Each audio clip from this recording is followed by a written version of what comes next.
Your graduation day today signifies the culmination of your determination, sacrifice, and hard work to overcome the challenges of becoming an officer of the Armed Forces of the Philippines.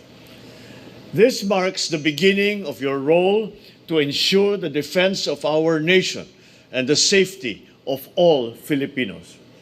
As I stand before you here today, I am very proud to know that the future of our nation's defense and peace lies in capable and honorable hands.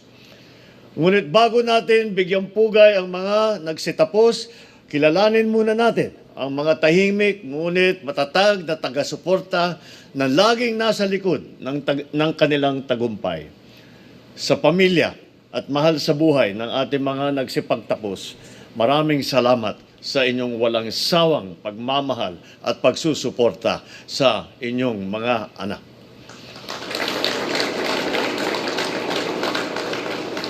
We also remember the trainers, the mentors who guided all of these graduates on their journey towards becoming officers of the major services of the AFP. The lessons and guidance that you have provided will be the light in the challenges that lie ahead before these new officers. To our awardees, congratulations on your achievements and thank you for being an inspiration to your fellow officer candidates. May these awards encourage you to excel in your duties and become even more dedicated to serving our beloved Philippines. Your achievements and success are your contributions to nation building. Let this be your guiding principle as you step forward. In the face of evolving threats and modern warfare, innovation, technical expertise, and leadership rooted in service will be your most powerful weapons. To all the members of the AFP, be assured that this administration remains committed to transforming our AFP into a world-class force that is a source of national pride and national security.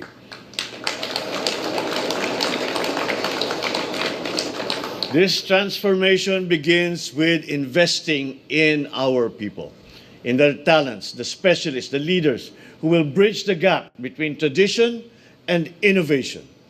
We will modernize your equipment, enhance your training programs, ensure that you are equipped to face challenges not just of today, but also of the future. Because together, we build an AFP that will stand as a beacon of strength, of alliance, resilience, and technological excellence. Lagi natin alalahanin na ang bawat hamon ay bahagi ng mas dakilang layunin. Sa bawat hakbang, ang inyong serbisyo ay hindi lamang tungkulin. Ito ay panata para sa bayan. Isang handog para sa bawat Pilipino na umaasa sa inyong husay, tapang, dangal, at malasakit. To the Philippine Army Class, Katarikayan. Philippine Navy Class, Mangisalakan.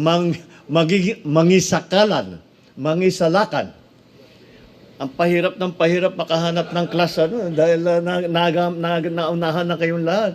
But you are showing very good imagination with all of this Air Force class. Sigmandigan. Maligayang pagtatapos sa inyong lahat. Maraming salamat sa pagtanggap sa hamong makapagsilbi sa ating minamahal na Pilipinas. Saan man kayong maitalaga, naway maglingkod kayo ng may kahusayan, katapatan at karangalan.